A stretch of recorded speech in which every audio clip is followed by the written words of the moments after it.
levanten las manos. Quiero ver preguntas. ¿Más preguntas? Yo tengo una para cada uno ya, así que... Teresa, ¿querés empezar vos? Vale.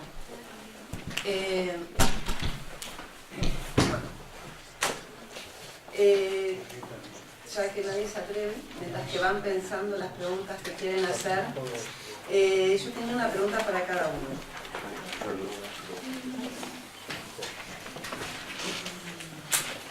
Con respecto a Eduardo, me habían llamado la atención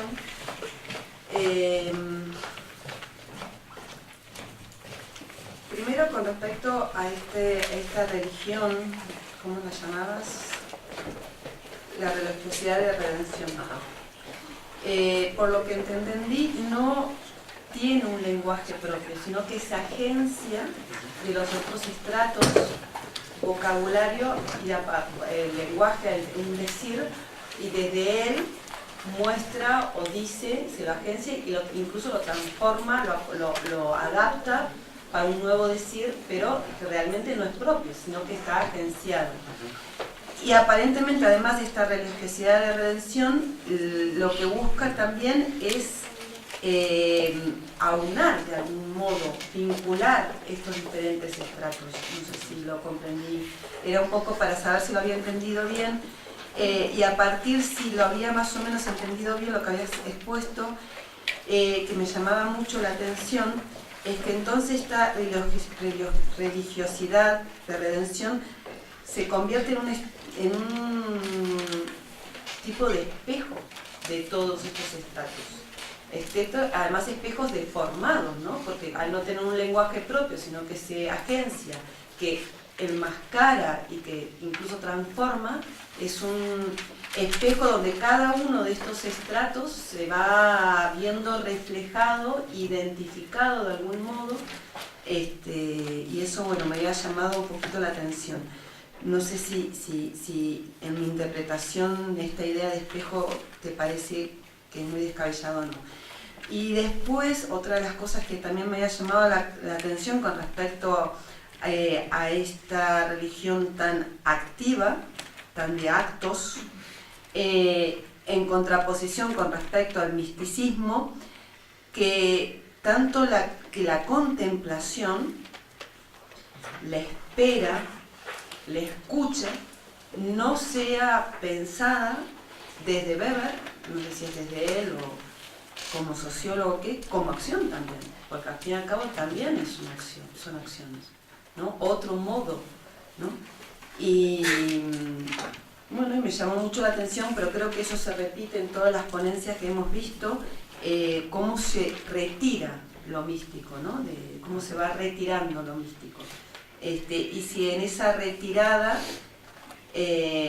bueno, si hay tiempo, en el caso de que Max Weber lo haya desarrollado más, porque él cree, ¿no? Algo estuviste ya diciendo, yo creo que tiene que ver con justamente reflejarse en este espejo, ¿no? Que te estaba diciendo, como de autoalimentación grotesca, ¿no?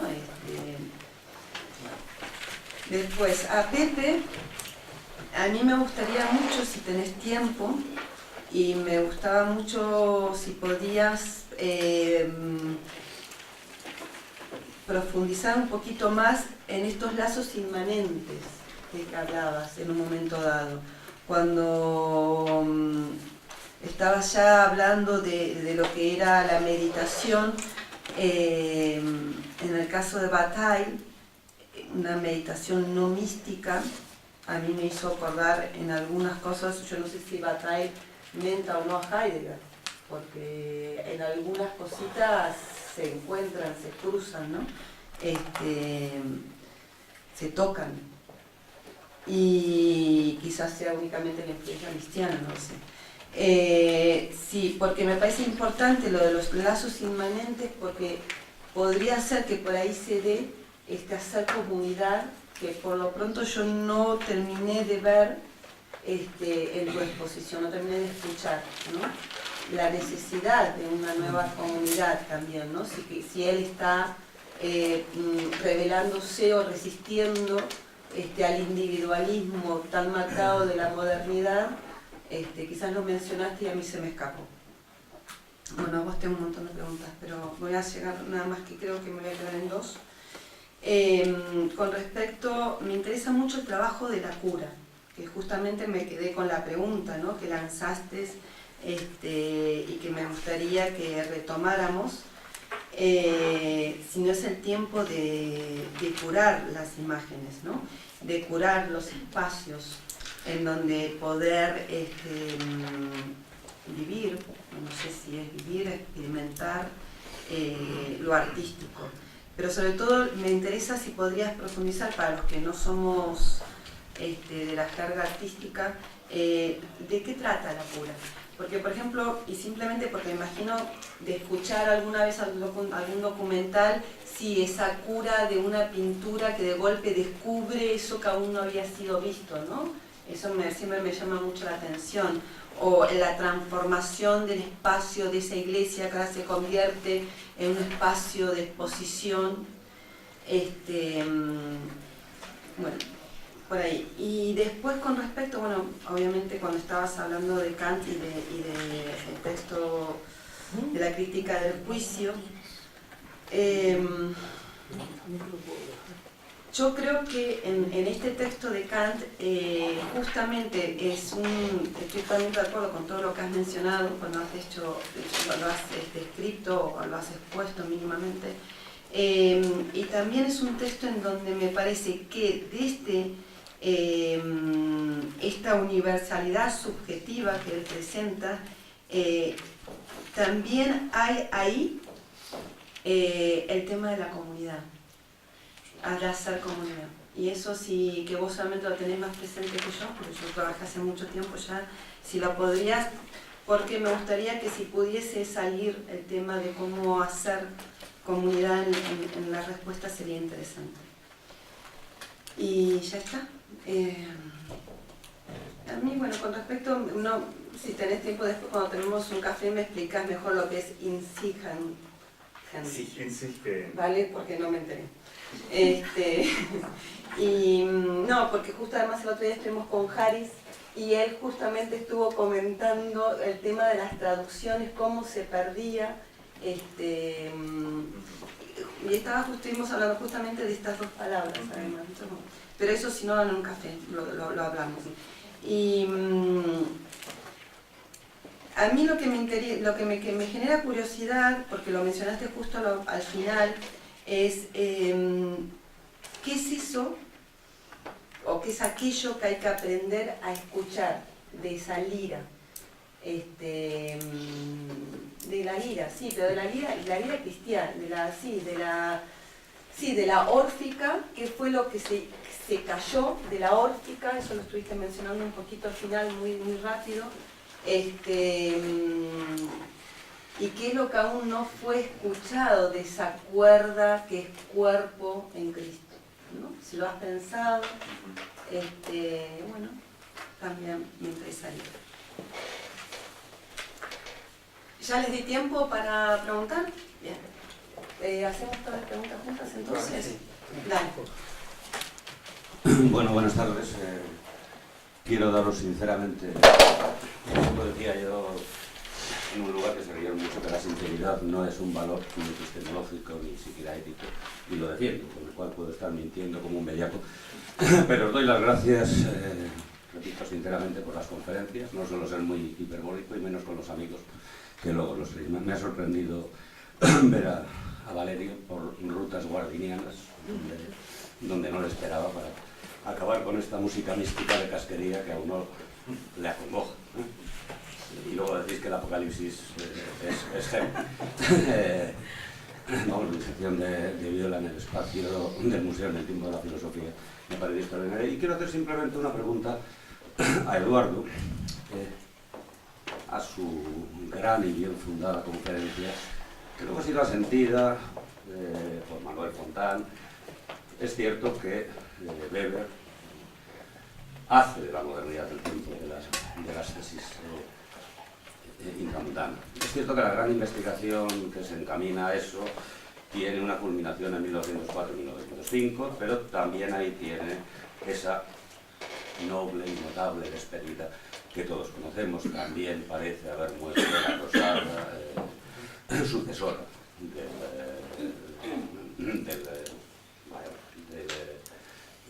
puritanismo, la Ilustración.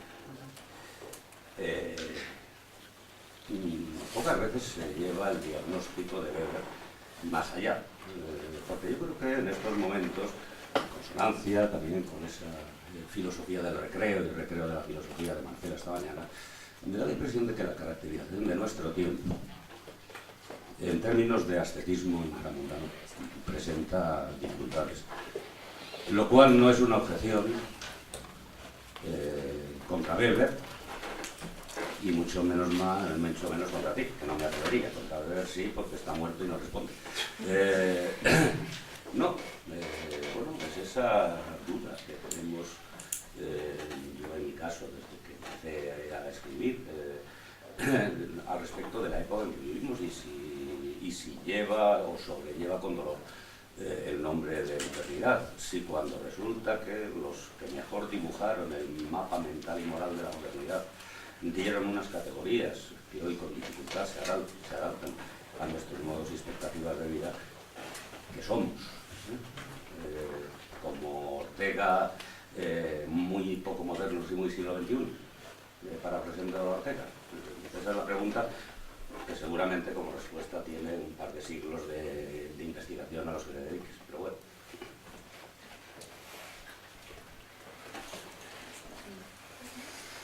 Pues yo sí quería hacer una pregunta. El tema de todo esto que has dicho de la interpretación de Cristo como instrumento que Dios toca, o incluso de toda la humanidad como instrumento que Cristo es la cuerda que termina de afinar. ¿Para quién sería esta música que Dios interpreta? ¿Es autodeleite? ¿Sería la humanidad a la vez instrumento y oyente? ¿O la música queda ahí sin esa escucha? Creo que no hay más preguntas. En relación a lo que acaba de decir Julia, Valerio, has dicho, en un momento dado has utilizado el concepto de semilla al hablar de cuerda, y entendiendo pues toda la tradición medieval que tiene el concepto de semilla, tenía la pregunta, y sobre todo en relación a San Agustín y la idea de semina verbi, tenía la pregunta de si esas cuerdas, casi a nivel acústico o a lo mejor alegórico, metafórico, eran la semilla de alguna manera, como podía ser en San Agustín, por la que podíamos acceder a ese Cristo.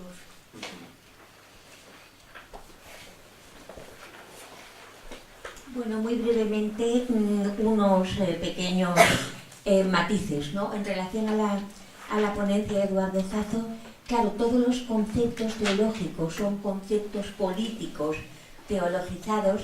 Eso necesita una pequeña clarificación sobre qué es teología, qué política, qué excepciones. Y luego sugerir que además de la vida de Brian se tenga en cuenta ese texto fílmico tan poderoso del primer Buñuel, el de Simón en el desierto. Eso es una cosa que seguramente lo conoces, del Buñuel en blanco y negro. Y luego la pregunta principal es cómo respondes tú a la que constantemente has trazado. ¿Cuál es la mística posible, no ya la estética de la modernidad, y si la necesitamos o no, y qué tipo de relación tendría todo eso con lo que llamamos posmodernidad o transmodernidad?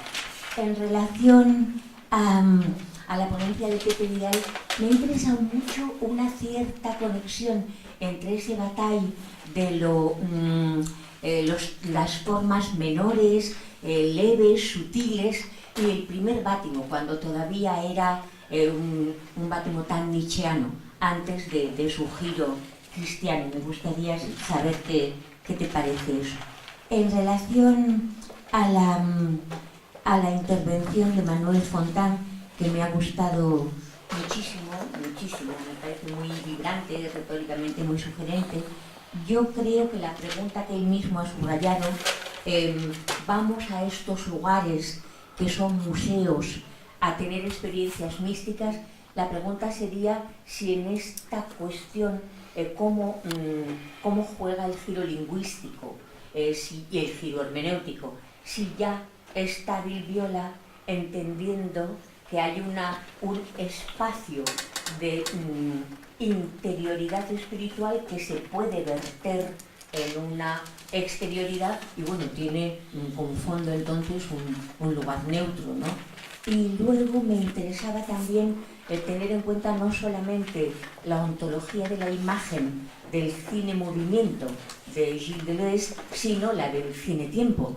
Y en el cine-tiempo, de la misma manera que Heidegger y que tantos de nosotros, ya la temporalidad extática es una temporalidad sincrónico-intensiva, comunitaria, que no es cronológico individual, ¿no? Y yo creo que eso tiene mucha importancia en Viola. No estoy de acuerdo, pero me parece que sería muy discutible con la interpretación de Kant.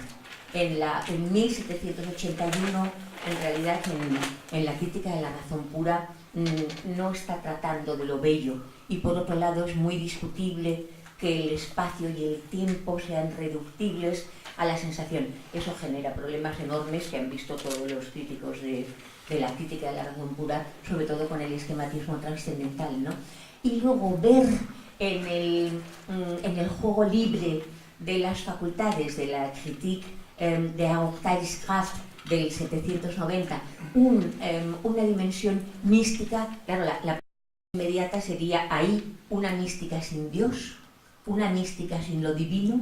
Claro, porque no bastaría con que no tuviera un objeto normativo. Por otra parte, la propia crítica de la razón pura, práctica, es completamente pura, porque ahí la ley es la misma que la racionalidad, ¿no? De manera que yo ahí creo que habría mucho que discutir. Y en relación a la ponencia de Valerio, claro, todo eso es toda una tradición sumergida que recorre la historia de Occidente, y mi pregunta es ¿qué vínculo mantiene con tradiciones satánicas?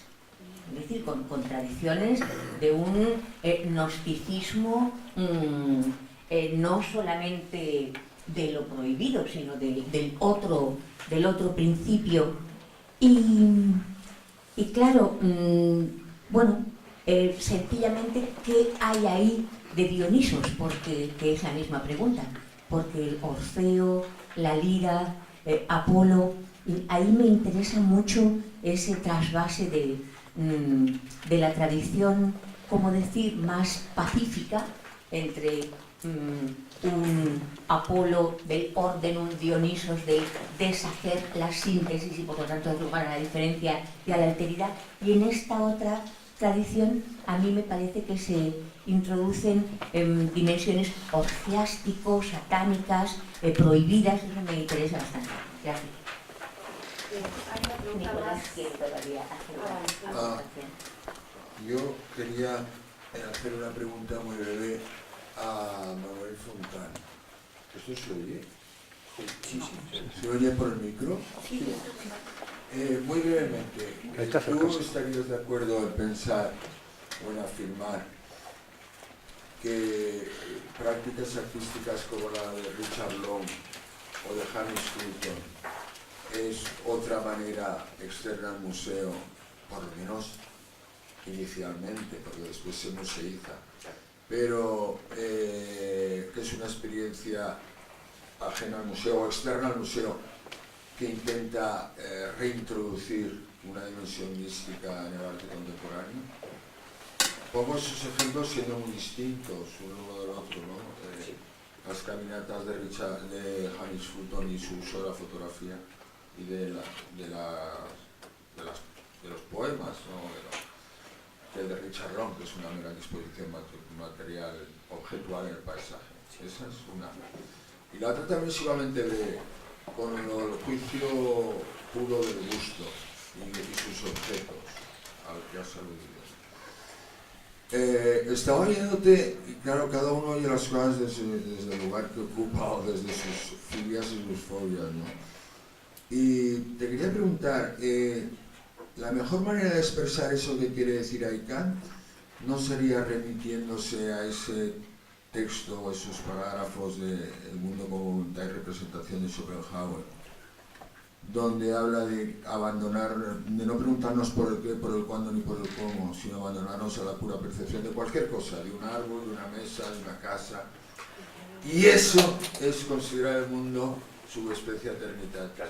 Y ahí es donde entra Spinoza, y ahí es donde muere Wittgenstein. Porque Wittgenstein, yo creo que, bueno, a Spinoza lo dio desde luego, porque el tratado lógico-político, por eso el tractatus lógico-filosófico se llama, como se llama, en segunda instancia, porque en primera instancia se va a llamar el mundo como me lo encontré. O el mundo tal y como me es dado, ¿no? Pero el segundo nombre fue ese que, bueno, suena a Spinoza muchísimo. Pero todo hace pensar que cuando Wittgenstein habla de esa percepción artística que es milagrosa porque transmuta el objeto y lo aísla del entorno y lo proyecta contra el fondo del mundo, o tiene el mundo como trasfondo, no lo tiene como contexto sino como trasfondo. Eso parece que viene de donde viene, y yo creo que viene de Schopenhauer. Pero es que la caracterización que has hecho de los juicios puros del gusto, o del gusto puro, es que es, yo creo que se ilustra mejor leyendo a Schopenhauer que leyendo a Kant. Hay una pregunta más atrás.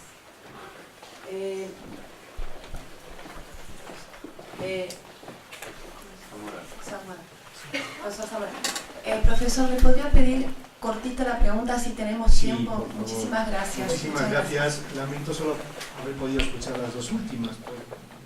Es una pregunta para Valerio, que me ha gustado mucho su presentación. Tiene que ver con el David órfico como intermedio entre el mito de Orfeo y Cristo. Clemente de Alejandría ya hace referencia, hay un mosaico en Gaza que representa a David tocando su arpa y amansando a las fieras. Entonces, claro, hay una idea de que Cristo, hijo de David, va a venir también para restaurar esa edad de oro. Es algo que tiene también una implicación política, que hay un misticismo político en esta representación, pero donde David juega como mediador. Recuerdo la imagen de Berruguete, de Santa Eulalia, donde David está con su arpa. Hay muchos elementos que la judaización, que es neopitagorismo en muchos aspectos, porque ya aparece en el siglo II y III, concretamente en Alejandría. Ya los filólogos alejandrinos buscan este tipo de mediación que facilita luego a Rilke este tipo de lectura en el XIX. Claro, en una vertiente antiluterana. De eso ya veremos que muchas gracias. Adrián, una pregunta cortita. Muy breve. Dos muy breves. Dos muy breves.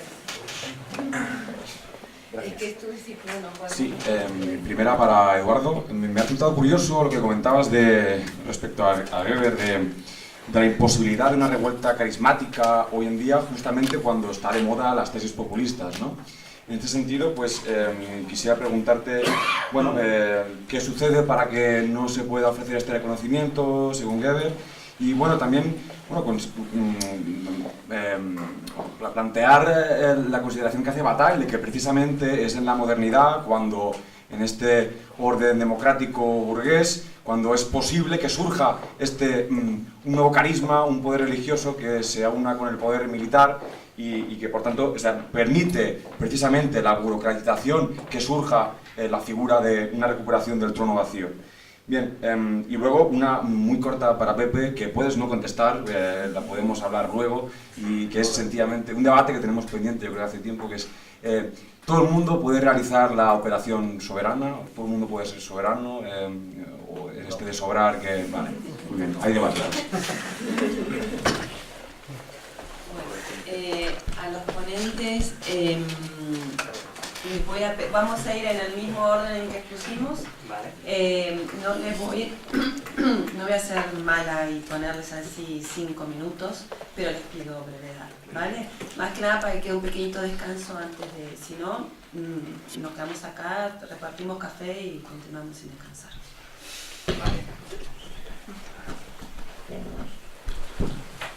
Vale, bueno, muchas gracias a los cuatro por las preguntas. Voy a ser sintético, lo cual no quiere decir, o sea, puede parecer desagradecida la respuesta por ser breve, ¿vale? Pero muy rápidamente, a ti, Vanessa, sobre la cuestión de este lenguaje secundario, o que viene en segundo lugar de la necesidad de redención, Aquí ver los ejemplos, o sea, extrae ejemplos fundamentalmente del Nuevo Testamento, como el lenguaje propio de la familia. Pues, he venido a traer la espada que entre el padre y el hijo, con respecto a la familia. Con respecto a la política, el medio específico de la política que queda cancelado, que es el poder, con poner la otra mejilla. El medio específico de la economía, que es la riqueza, también queda cancelado parcialmente por difícilmente un rico entrará en el reino de los cielos. Con respecto a la estética de las imágenes queda absolutamente claro porque era una secta, era una secta en sentido sociológico, era ese cristianismo incipiente era un grupúsculo dentro del judaísmo que al menos hasta el 135, la rebelión de Bar Kokhba, forma parte jurídicamente de la sinagoga o de la religiosidad judía. Entonces pone este tipo de ejemplos como una religiosidad de redención, pero que también se encuentra en otros lugares, se encuentra en el budismo, se encuentra en el zoroastrismo, no solo específicamente cristiano, ni tan siquiera monoteísta, que entra en tensión con todos esos órdenes, con todos esos regímenes, y que sin embargo, dado que forma parte del mundo, se apropia de esa terminología y bueno, él interpreta la historia de las religiones como la historia de los compromisos y los pactos, porque al fin y al cabo la mayoría de todas estas religiosidades de redención acaban asumiendo, aunque sea parcialmente, el elemento estético con las imágenes, aunque sea en algún sentido, también el elemento económico, el elemento de poder. Entonces iba más bien por esta nueva comprensión de la religiosidad de redención. Por eso es una sociología de la religión y no una teología política o una teología de lo social. Primero va a la sociedad y en segundo lugar va a la religión. Es al menos el marco desde el que está. Y trabaja como este reflejo, hace como un reflejo. Sí, pero es un reflejo que luego siempre vuelve. Que siempre vuelve, pero Exacto. sea reflejo y no más. Exacto. La segunda, como está relacionada con la pregunta que ha hecho Teresa Añate, ahora la respondo. Pachi, efectivamente, es una pregunta muy a largo plazo. ¿Cuál es el rol del ascetismo gaundano hoy en día? Evidentemente, lo que estaba pensando Weber a principios del siglo XX y el capitalismo que él conoció no tiene nada que ver con el capitalismo actual, sobre todo el crack del 29 supone el paso de un capitalismo quizá más dominado por algunas fuerzas éticas a lo que conocemos en las últimas décadas, un capitalismo financiarizado que no tiene absolutamente nada que ver, entonces el diagnóstico difícilmente funciona. Yo diría que podría funcionar o podría ser útil a la hora de entender la subjetividad.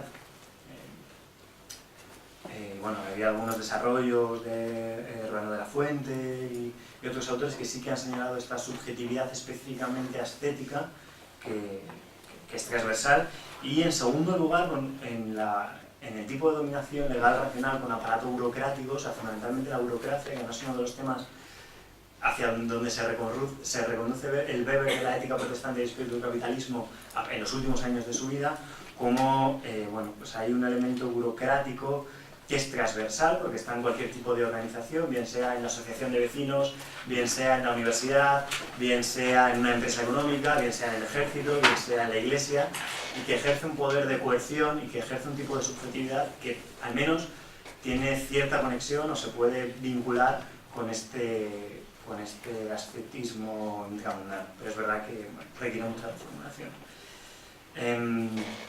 Teresa, te agradezco la referencia de Buñuel, que consultaré. Gassman lanzaba este cabo sueldo sobre todos los conceptos políticos, este cabo sueldo en relación a lo que dice Gassman, siendo polémico con Schmitt. Todos los conceptos teológicos son conceptos políticos secularizados, van a la línea de lo que señalaba a Vanessa, dado que es una sociología de la religión, pues entiende que la religión está en un segundo, no tiene un carácter fundamental en términos ontológicos, del mismo modo que Elíades sostenía que la división fundamental es entre lo sacro y lo profano. Yo diría que es una distinción que viene después, porque lo fundamental es o sea, estaría mucho más con Durkheim también, a propósito de su comprensión de la religión, que no con la teología política, que sería un marbete que a él no le interesa. Pero bueno, en realidad es una formulación polémica que, como con la pregunta de Pachi, daría para investigaciones muy prolijas. Claro, ¿cuál es el lugar de la mística hoy en día? Simplemente quería esbozar el diagnóstico de la modernidad de Weber para señalar cómo en ese marco la mística supone un espacio de resistencia. Un espacio de resistencia cuyas posibilidades de universalización son complicadas, porque en esta carcasa dura como el acero o en esta jaula de hierro difícilmente se pueden transformar esas condiciones, pero evidentemente se constituye como otro modo de acción. Preguntabas, Vanessa, por las formas de acción y que la contemplación también es una forma de acción, pero sería otra forma de acción que no está en la línea del marco en el que nos situamos, pero evidentemente constituye un espacio de resistencia. Y en relación a lo que señalaba Adrià con respecto al carisma, insisto, no es, me escudo en gran parte de lo que dice aquí Weber. Él señala que todas las revoluciones, esto es muy polémico y tiene un cierto sesgo conservador, pero creo que puede constituir la respuesta a la pregunta. Lo que señala él es que dado que la dominación se sostiene en un aparato burocrático y hoy en día la vida humana organizada en sociedad sería imposible sin el aparato burocrático, que va a aparecer en cuando terminemos la mesa en la forma de certificado que se nos va a dar, y como eso, absolutamente todo lo demás, sería imposible la vida en sociedad en nuestra contemporaneidad. Eso tiene su traducción en el ámbito político, insisto, tal y como lo defiende Weber, en que toda revolución no es sino un cambio en la cúpula del aparato burocrático, pero el aparato burocrático se mantiene. Es un tipo de dominación que no es tradicional, que no es carismática. Lo único que puede ocurrir es que un movimiento carismático, pone el ejemplo de la Rusia, de la Revolución Rusa, como en Rusia se produce un cambio en la vieja aristocracia que da barriga, llegan unos nuevos revolucionarios a la cúspide del aparato burocrático, pero el aparato burocrático se mantiene con independencia de la ideología de las personas que están en la cúspide. En ese sentido, el carisma que antes transformaba a las sociedades y que creaba sociedades nuevas, bajo un régimen burocrático, es inevitable que se mantengan los ejemplos pasados, los ejemplos históricos pasados de una proto-burocratización han acabado única y exclusivamente, no con la transformación, sino con el colapso de esa civilización, con el ejemplo del Imperio Romano. Perdón por el exceso y perdón por las respuestas tan breves.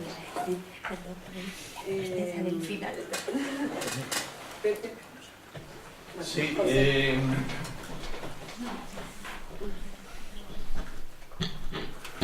gracias. Mire, vamos a ver, trato de ser muy sintético. Realmente hay una relación importante, no siempre declarada o casi nunca declarada, del pensamiento de Bataille con el pensamiento de Heidegger. En el año 53 Heidegger, en una entrevista, declara que Georges Bataille es la mejor cabeza pensante de Francia. Aparte de que parece que hubo una pequeña confusión también en que intervino un artículo de Blanchot y tal en esta declaración, pero en todo caso, además de ser esto una patada evidente a Jean-Paul Sartre, que se creía el dios de la filosofía universal, no solo francesa, pues debe significar algo más. Sería muy largo entrar en este asunto. Bataille lee muy pronto Ser y Tiempo, Heidegger lee los artículos que Bataille va publicando, y el intercambio entre los dos pues sería un tema para otra ponencia. Muy bonito, pero que no voy a hacer ahora. Más cosas. El hacer comunidad. Claro, el dato fundamental de la comunidad, dado que el método de meditación tiene en su corazón el suplicio, como lo tiene la propia, es decir, el sacrificio, el propio sacrificio, que puede ser simplemente un sacrificio del pensamiento, puede ser simplemente un sacrificio de la autoridad teórica del pensador, no tiene por qué ser un sacrificio físico, mortal, pero entonces hacer comunidad es identificarse con la mortalidad de los otros, y esa mortalidad de los otros, Bataille la identifica con algo que él lee en el año 37 o 38 en la casa, cuando está con André Masson, en la casa que André Masson tiene en la Costa Brava catalana, y es que los milicianos republicanos, antifascistas, están representando la Numancia de Cervantes, en un cuartel de ruido convertido en teatro. De manera que el mejor símbolo para qué es la comunidad es ese estar dispuestos a constituirnos como comunidad en el momento de nuestro peligro de muerte, que es una lucha por la afirmación de la vida y de la liberación de la vida. En ese sentido, la comunidad es siempre anterior a la humanidad. En este sentido, una comunidad define lo que es ser humano. No está definido antes de que estemos dentro de una comunidad.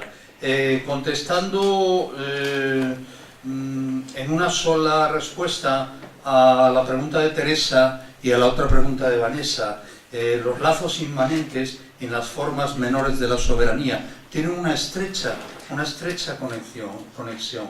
¿Qué son los lazos de inmanencia? Bueno, los lazos de inmanencia no son los que tratan, como en un esquema dialéctico tópico, de conectar al individuo con la totalidad, sino que conectan al individuo en su particularidad y sobre todo las singularidades que componen al mal llamado individuo con las singularidades de las particularidades cercanas.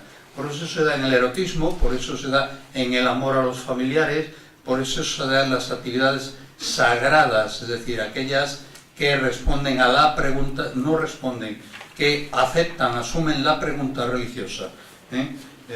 Y en ese sentido, las formas menores de soberanía, son aquellas formas en que la vida se realiza de forma fácil, sin un gran estrépito, sin una gran catástrofe, y que, por supuesto, que implican un devolismo, en el sentido batiniano, sin ninguna duda, ¿no? Pero, quizá una diferencia con las posiciones batinianas, es decir, hay que filosofar no con el martillo, sino con la suavidad de la caída de una aguja, que sin embargo es algo punzante. Pero en caso de que esas formas menores de soberanía que están en el arte, que están en los lazos de los distintos tipos y espacios de amor, o que está en la creación, estén absolutamente integradas, absolutamente domesticadas, deberemos acudir o bien a la cólera o bien a la realización del absurdo. Y una respuesta brevísima para Adrià. Claro, el problema es que él lo dice, no es que lo diga yo. Bataille no habla a aquellos que quieren ser libres, sino a aquellos que ya lo son. Es decir, o uno es soberano o no lo es. Dicho de otra manera, o uno actúa libremente o uno está comprado, vendido, sometido. ¿Todo el mundo puede llegar a ser soberano? Bueno, creo que la pregunta no es respondible. Hay quien lo es y hay quien no lo es. Quien lo es no suele ser desde que nació, y quien no lo es muy probable que no lo sea nunca. Pero, puesto que Bataille rechaza para el posicionamiento político los proyectos, entonces no se mete a decir si un proyecto para que todos sean soberanos triunfará o no triunfará. Es un tema a trabajar mucho más tiempo todavía. Yo quería hacer una observación a Manuel Fontán, si me lo permite, y es, claro, yo también he encontrado, como Teresa, una cierta confusión en ese manejo de la idea del gusto y del juicio de gusto de Kant, de la crítica del juicio. Porque claro, él dice que la belleza es la forma pura de la finalidad sin concreción de fin, o sin especificación de fin concreto. Es decir, nos parece bella una cosa que parece estar perfectamente hecha para, pero no sabemos para qué, para nada. Pero el punto de decisión no es una mística del ser, ni de la divinidad incognoscible. Es decir, me parece que has convertido a la burguesía del tiempo de Kant, que era la que decidía sobre este tema, en una especie de Dios ausente. Perdona, Está perfecto. Sí. Igual que eso, 5 y 7 minutos. Sí, muy bien. Muy rápidamente, bueno, como mi intervención ha sido un poco atropellada, ha habido saltos, quizás no justificados, porque en realidad no sé si me he hecho cargo muy bien de las expectativas del público. No es fácil hablar, digamos, para Pachi Lanceros, José Vidal o Teresa Oñate, y para no sé quién, para quién más, porque no sé si solo hay especialistas, digamos, y doctores en filosofía o hay personas sencillamente interesadas en el tema de la mística, la estética y la ascética. Pero de todos modos, si tuviera que resumir lo que he dicho, y voy a responder al final a la pregunta de José, si puedo, vamos a ver, lo que he planteado es que Kant, en un texto que a mí me parece fundador de la modernidad y desde luego de nuestra conciencia estética, plantea un tipo de experiencias que tienen lugar de alguna manera, y ahora explicaré en qué sentido tiene sentido de esa manera, fuera del espacio del tiempo. Pero eso tiene una condición de posibilidad, y esa condición de posibilidad es el museo moderno, que se crea, y ahí obviamente tiene que ver no solo la burguesía, sino la transformación que se produce, digamos, del arte desde el Renacimiento hasta el Barroco, y que pasa, para entendernos, de las colecciones reales y de las colecciones aristocráticas a los museos entendidos como una herramienta de educación de la ciudadanía, que ese es el planteamiento burgués, ¿no? Bien, ¿qué ocurre? Que el museo, digamos que la carencia de espacio y tiempo del museo, o sea, digamos que el museo es la condición de posibilidad de un juicio de gusto puro, porque es el único lugar en el que me puedo enfrentar a una obra de arte, a un ente artificial que considero bello, haciendo abstracción, porque el museo la hace por mí, de las condiciones espaciotemporales de la obra de arte. Es decir, ante una obra de arte en un museo me fijo solo en su belleza. Claro, lo que ocurre, y que mejor ha explicado eso, es primero Heidegger y después Gadamer, toda la primera parte de Verdad y Método es eso, y no digamos otros textos, eso es una trampa, eso se llama abstracción estética, eso se llama no distinción estética. Eso es robarle a la obra de arte su origen, sus condiciones pragmáticas, reales y sociales, que en el museo no están. Se puede decir de muchas maneras, pero una Madonna románica en un museo no está para que se le rece, está para contemplarla en su, digamos, bajo el estricto paradigma de la noción de belleza. Y necesito no fijarme en que era una imagen al servicio del poder religioso o del poder político o de los dos para que me guste, para que, digamos, tenga la experiencia de un juicio de gusto puro, ¿no? Claro, como el museo es una situación artificial con respecto al origen de la obra de arte, con respecto a la realidad en la que las obras de arte se generan, pues toda la filosofía posterior a Kant creo que se puede entender como un ejercicio consecutivo para demostrar que las presuntas condiciones naturales en las que el constructo formal del juicio de gusto tiene lugar son perfectamente artificiales. Toda la filosofía del siglo XIX, en el fondo, no es más que el ejercicio de la sospecha que desbanca lo que me parece, y por eso he forzado a la nietzscheana, o sea, he exagerado algo para llamar la atención sobre lo que realmente me interesa, y es que en estricta lógica kantiana, y no estoy en el tema de la religión dentro de los límites de la pura razón, estoy en este punto, ¿no? Es decir, que ¿por qué Kant produce en 1790 una estética formalista? Porque la necesita. Y esto es una cosa que se aprende leyendo a Schopenhauer. Yo voy a decir de camino que si me apunto a Kant es que me doctoré sobre él, entonces digo que me afecta casi personalmente lo que decir, ¿no? Es decir, vamos a ver, ¿por qué a Kant de pronto le interesa descubrir, como dice en las anotaciones en su ejemplar de las observaciones sobre lo sublime, editadas hace unos años por María Richmuller, que de pronto encuentra un lugar entre lo que él llama metafóricamente entre lógicos y cocineros? Es decir, ¿por qué de pronto encuentra que hay una satisfacción que no es la pura satisfacción subjetiva en la comida, pero tampoco la objetividad del álgebra, sino algo intermedio? Porque eso le permite, creo, o eso se puede resumir de la siguiente manera.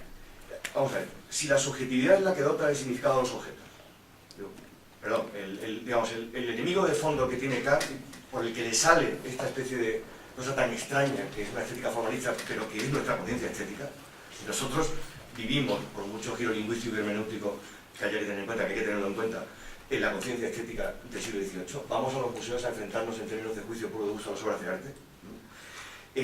Lo que está de fondo es que Kant necesita una herramienta que persuada al sujeto, que lo persuada en el sentido de la persuasión, en el sentido de que usa la persuasión Magris en el Danubio, ¿no? Es decir, que algo que nos persuada en definitiva de que esto tiene sentido.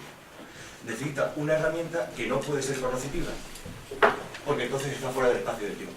Entonces, ¿qué ocurre? Que si la subjetividad es la que dota el significado a los objetos y ella tiene una estructura final de voluntad y deseos e intencional de conocimiento teórico, el hecho de que obtengamos de pronto placer, o sea, una especie de noticia sentimental de que la subjetividad y la realidad se conmensuran precisamente en la experiencia de objetos que no tienen ningún significado ni finalidad determinada, y de los que no se puede decir que tengan intención de agradar, es decir, de los que no se puede sospechar que sean un autoporrofismo, ¿no podría eso hablar a favor de una especie de encuentro con algo que no depende de la subjetividad? ¿No podría ser eso algo así como una experiencia sentimental de la objetividad, una especie de persuasión estética de la objetividad de lo real, que es lo que Kant lleva buscando desde que instaura la primera de las críticas? Esto es lo que yo creo que él cree haber conseguido en la crítica del juicio. La crítica de la razón pura, obviamente a Kant no le interesa para nada la belleza ni la estética. Eso le había interesado en los 60 cuando escribe las observaciones sobre los sentimientos de lo bello y lo sublime, que es un libro de pragmática, ¿no? Es más, esa nota de página lo que dice es que no le parece que se pueda hacer ciencia de lo bello, ¿no?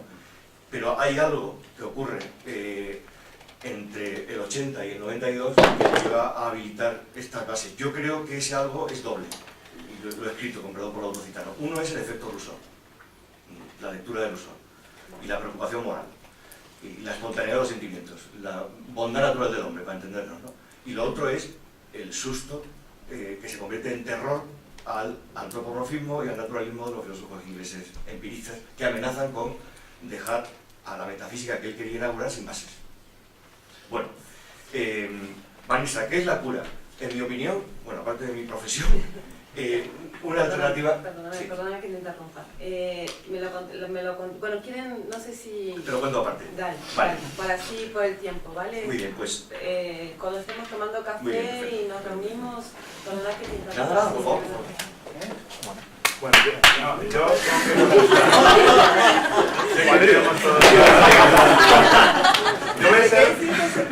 yo voy a ser de verdad muy sintético, porque son 5 preguntas muy complejas.